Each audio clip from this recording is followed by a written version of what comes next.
이사야서 40장 1절로부터 11절 말씀. 우리 같이 한 목소리로 읽겠습니다. 너희의 하나님이 이르시되 너희는 위로하라. 내 백성을 위로하라. 너희는 예루살렘의 마음에 닿도록 말하며 그것에게 외치라. 그 노역의 때가 끝났고 그 죄악이 사함을 받았느니라. 그의 모든 죄로 말미암아 여호와의 손에서 벌을 배나 받았느니라 할지니라 하시니라. 외치는 자의 소리여 이르되 너희는 광야에서 여호와의 길을 예비하라. 사막에서 우리 하나님의 대로를 평탄하게 하라. 골짜기마다 도두어지며 산마다 언덕마다 낮아지며 고르지 아니한 곳이 평탄하게 되며 험한 곳이 평지가 될 것이요 여호와의 영광이 나타나고 모든 육체가 그것을 함께 보리라. 이는 여호와의 입이 말씀하셨느니라. 말하는 자의 소리여 왜 이르되 외치라. 대답하되 내가 무엇이라 외치리이까 하니 이르되 모든 육체는 풀이요 그의 모든 아름다움은 들의 꽃과 같으니 풀은 마르고 꽃이 시들면 여호와의 기운이 그 위에 불미라. 이 백성은 실로 풀이로다. 풀은 마르고 꽃은 시드나 우리 하나님의 말씀은 영원히 서리라 하라. 아름다운 소식을 시온에 전하는 자여 너는 높은 산에 오르라. 아름다운 소식을 예루살렘에 전하는 자여 너는 힘써 소리를 높이라. 두려워하지 말고 소리를 높여 유다의 성읍들에게 이르기를 너희의 하나님을 보라 하라. 보라, 주 여호와께서 장차 강한 자로 임하실 것이요 친히 그의 팔로 다스리실 것이라. 보라, 상급이 그에게 있고 보응이 그의 앞에 있으며. 11절 같이 읽겠습니다. 그는 목자같이 양떼를 먹이시며 어린 양을 그 팔로 모아 품에 안으시며 젖먹이는 암컷들을 온순히 인도하시리로다. 아멘. 오늘 우리가 읽은 본문 말씀은 핸델의 오라토리오 메시아에 나오는 그 처음 부분에 보면은 테너 영창으로부터 시작해서 또 소프라노와 알토의 또 서창과 합창, 여기에 나오는 가사로 다 쓰여진 부분입니다. 내 백성을 위로하라라고 하는 말씀으로 시작되는 오늘 이 본문은 메시아를 기다리는 또 그 메시아의 오심을 함께 사모하는 사람들에게 주시는 하나님의 말씀입니다.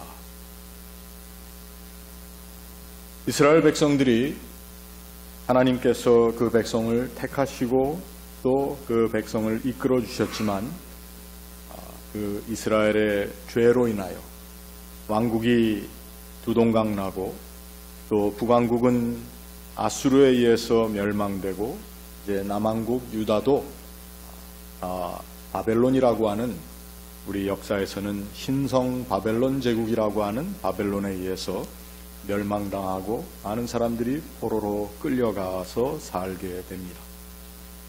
사실 그 포로 생활이라고 하는 것은 육신적으로 또 자기들이 살고 있던 땅을 떠나서 새로운 지역에서 큰 자유함을 누리지 못하고 사는 보수기였기 때문에도 괴롭지만 그들은 자기 자신의 모습들을 보았을 때에 하나님의 백성이 어떻게 이렇게 되었는가라고 하는, 어떻게 보면 우리가 많이 얘기하는 자괴감이 굉장히 심하게 들었던 상황이었습니다.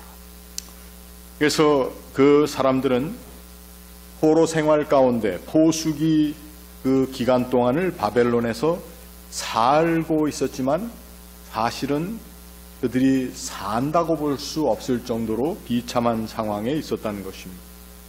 그들의 하나님의 자녀로서 하나님의 백성으로서의 존귀함이 상실되온 것처럼 다른 사람들에게도 보였을 뿐만 아니라 자기 자신들에게도 그렇게 보이고 생각되었다라고 하는 것입니다. 제가 어떤 사람이 하는 말을 들어보니까 이 사람이 이렇게 얘기를 하더라고요. Don't die before you are dead. 무슨 말입니까? Don't die before you are dead. 사실 죽지 않았는데 죽은 것처럼 사는 삶을 살지 말라라고 하는 그러한 조언이겠죠.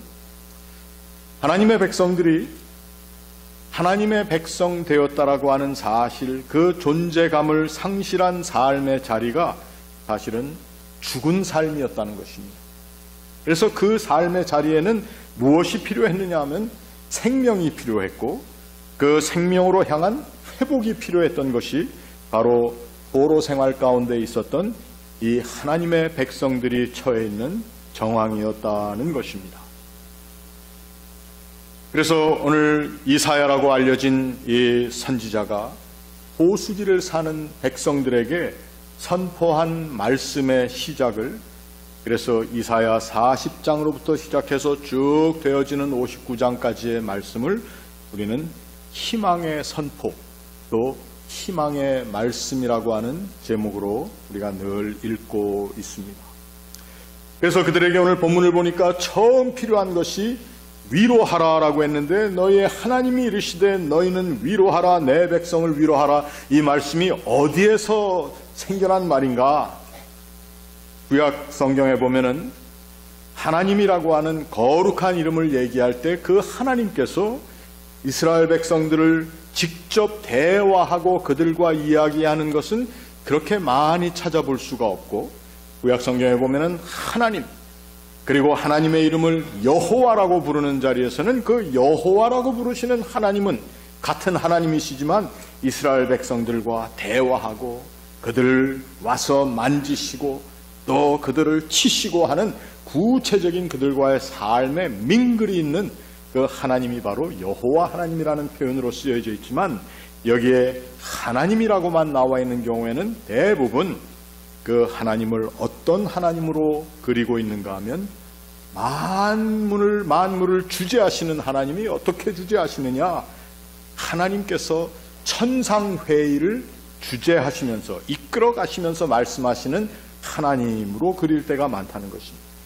그래서 너희의 하나님이 이르시되 너희는 위로하라 할 때 그 너희라고 하는 말은 하나님께서 그 천상회의 가운데 천군 천사들, 하나님의 종들을 다 모아놓은 자리에서 우리가 어떻게 보면 마치 우리 연속극, 궁중사극을 보게 되면 임금이 대신들을 다 모아놓고 얘기하는 것처럼 이렇게 천군 천사들을 다 모아놓고 하시는 하나님의 준엄한 선포와 하나님의 거룩한 오더가 여기에 있는데, 그 오더의 초점이 너희는 가서 내 백성을 위로하라. 하나님께서 그 당시 포로되어서 살고 있는 이스라엘 백성들에게 필요한 것이 그 위로라는 것이었습니다. 그런데 오늘 우리가 본문을 잘 읽어보면 그 위로의 내용이 무엇일까?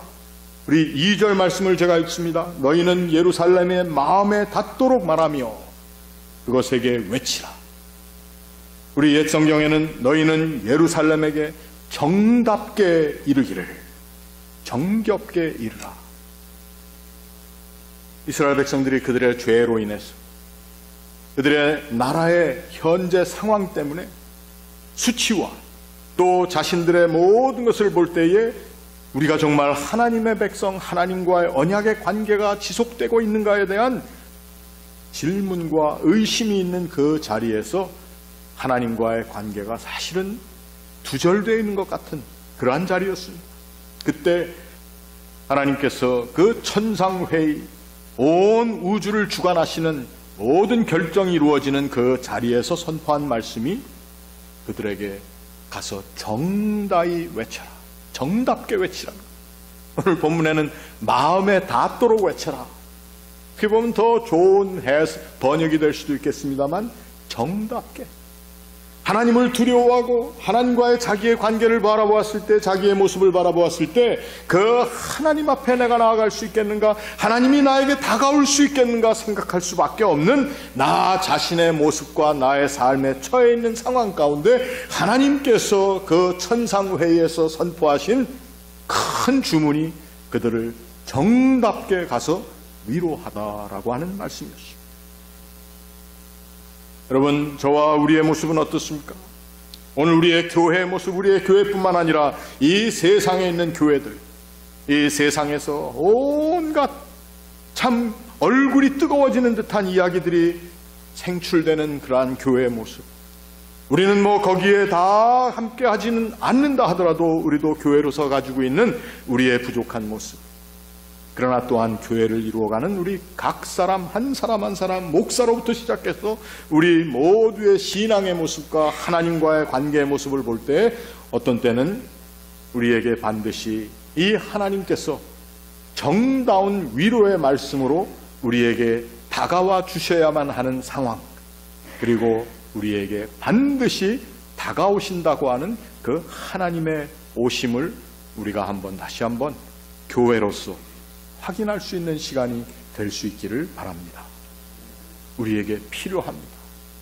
우리가 그것을 가지지 못하고 살 때에 하나님과 우리와의 관계, 교회된 우리의 모습은 비상적일 수밖에 없고, 그리고 우리의 신앙생활은 마치 어떠한 의무감에서 내가 해야 할 일을 해야 하는, 그래서 어떤 사람들은 그걸 다 했기 때문에 만족하다고 생각할 수도 있지만 대부분의 우리들은 그것만 가지고는 아니다라고 하는 우리 나름대로의 정직한 나의 바라봄이 있다라고 하는 것입니다. 하나님께서는 굉장히 파격적인 방법으로 예루살렘 또 유다 사람들에게 다가오셨는데 그 말씀이 이렇게 되어 있습니다. 그 노역의 때가 끝났고 그 죄악이 사함을 받았느니라. 그냥 그렇게만 말씀하시질 않고 그의 모든 죄로 말미암아 여호와의 손에서 벌을 배나 받았다고 얘기해라. 하나님이 말씀하셨는데 오늘 이 말씀을 전하는 사람에게는 하나님이 그렇게 얘기했다 얘기하지 않고 여호와께서 너희를 만들 때에 그냥 남자와 여자로 만든 하나님이 아니라 오셔서 진흙을 이어서 형체를 만드시고 그리고 코에 구멍을 뚫으시고 거기에 숨을 불어넣으시고 하면서, 그리고 여자를 만들 때에는 남자가 자는 사이에 갈빗대 하나를 취해서 여성을 만들고 그를 데려다가 하나가 되게 하시고 그다 우리와 똑같이 발을 땅에 붙이고 일하시던 그 여호와 하나님께서 구체적으로 너희에게 얘기를 하시는데 뭐라고 얘기했냐면은 모든 죄로 말미암아 여호와의 손에서 벌을 배나 받았다. 이게 무슨 말입니까? 너희들이 그저 한 10년만 살아도 될 텐데 20년이나 살았구나. 너희들이 형을 2배로 중하게 받았구나. 미안하다라고 하는 그러한 말씀입니다. 하나님이 이렇게 미안하다고까지 얘기를 안 하셨겠지만, 그래서 너희가 여호와의 손에 배나 벌을 받았다. 벌을 받았는데 그저 한 5년형만 살아도 될 죄를 짓고는 10년형을 받았구나. 이거 이제 다 갚아줄게 하시는 그러한 말씀이에요. 어떻게 보면 하나님 하시는 말씀치고는 좀 이해가 안 되고 말이 안 됩니다.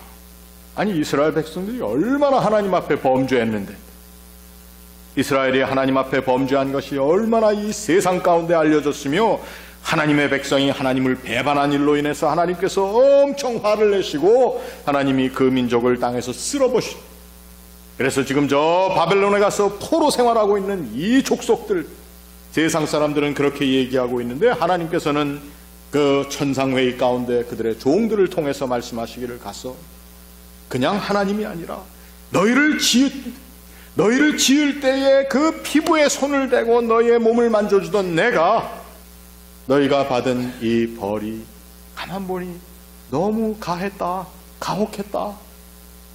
이제 다 회복시킬 테니까 그 회복의 자리에는 너희가 2배로 받았던 그 벌을 내가 보상하는 심령으로 너희들을 회복할 테니 이제 너희들은 이 이야기를 전하고 이 이야기를 구체적으로 외칠 수 있는 사람을 하나 골라서 그들로 하여금 우리 하나님께서 하시고자 하는 그 길을 설명하여라. 하나님의 대로를 평탄케 하라. 포로 되어 갔던 백성들이 돌아오는 길에 아스팔트를 내어줘라.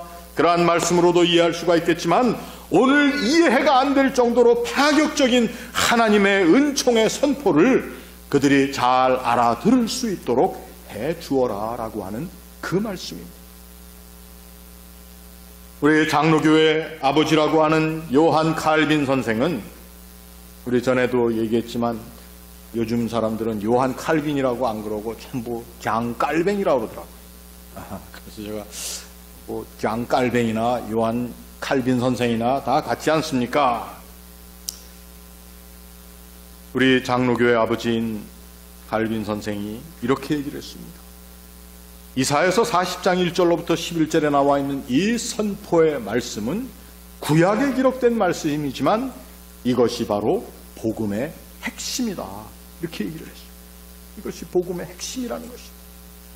우리가 지은 죄가 주홍빛 같을지라도 그러나 그 죄의 값을 치르고 있는 우리의 모습 때문에 또 깨닫지 못하는 우리 가운데 있는 죄책으로 인해서 우리의 마음이 무너지고 하나님과 우리의 관계 가운데 내가 이해할 수 없는 혹은 세상 사람들이 손가락질하는 자괴감과 우리의 모든 죄책이 있다 할지라도 하나님께서는 우리에게 다가오셔서 너희의 모든 삶의 자리에 내가 반드시 정교히 정답게 임하겠다라고 하는 선포의 말씀을 주고 계시다는 것입니다. 우리가 어떻게 살았는지 우리 자신을 보면 어떤 때는 너무도 수치스러울 때가 있습니다. 내가 살아온 삶의 모습만이 그렇습니까? 내가 생각해오던 우리의 사고의 방식들을 한번 다 뒤져볼 때에 어떤 때는 내가 생각해도 어처구니 없을 때가 많이 있지 않습니까? 안 그러세요? 이 교회는 전부 안 그런 것 같아요. 그런데 그러한 것들 때문에 오는 자괴감과 우리 스스로를 죽은 것처럼 살게 하는 우리의 하나님 이해의 결여 때문에 우리가 이 세상 어두움의 자리에서 지속적으로 하나님의 그 은총의 선포를 듣지 못하고 살고 있을 때에 그래도 1년에 한 번씩 하나님께서는 이 대강절이라고 하는 절기를 통해서 우리들로 하여금 다가오시는 하나님의 모습을 다시 한 번씩 볼 수 있게 해 주신다는 말씀입니다. 그 모습을 그냥 보고 끝나지만 말자고요. 하나님께서 선포하신 말씀, 그 모든 너희들의 죄로 인해서 벌을 배나 받았다라고 하는 하나님의 파격적인 음성을 우리들이 들을 수 있어야 되겠습니다. 오늘 여기 나와 있는 외치는 자의 소리는 복음서에 보면은 바로 세례 요한의 모습으로 드러나고 있습니다. 세례 요한이 그의 입을 통해서 얘기한 것은 내가 주의 오시는 길을 평탄케 하는 자다. 그런데 주의 오시는 길을 평탄케 하는 자리에 포함된 모든 크고 작은 프로젝트들을 오늘 4절 말씀에 골짜기마다 도두어지며 산마다 언덕마다 낮아지며 고르지 아니할 곳이 평탄하게 되며 험한 곳이 평지가 될 것이다. 여러분, 이 모든 것들은 우리 인간들이 가지고 있는 이 세상의 모습뿐만 아니라 우리 한 개인이 가지고 있는 아직 죽지도 않은 사람이 죽은 것처럼 사는 그러한 어두움의 모습들과 자기 상실의 모습들이 여기에 다 포함되어 있다는 것입니다.